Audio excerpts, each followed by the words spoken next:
Could 3D printed homes tackle the housing crisis? Hey guys, remember to head below to like, comment and subscribe for all the latest on our videos. Luxembourg needs 7,000 new homes annually, but builds only around 3,600, and fewer than 200 are affordable. Tiny 3D printed homes could hold the answer. Architect Bujar Hassani and the municipality of Niederhanven are building these homes on underused urban plots, creating high-quality, compact homes for local residents.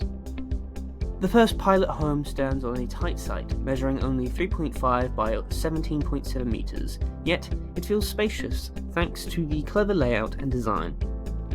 This house is Luxembourg's first 3D printed home using local aggregates and a wooden floor platform. This reduces weight and allows for easy relocation. Precise on-site 3D printing minimizes waste and emissions, while solar panels ensure energy efficiency. Could these 3D printed homes be the key to addressing housing shortages globally? For more on the story, read the full article in our news category.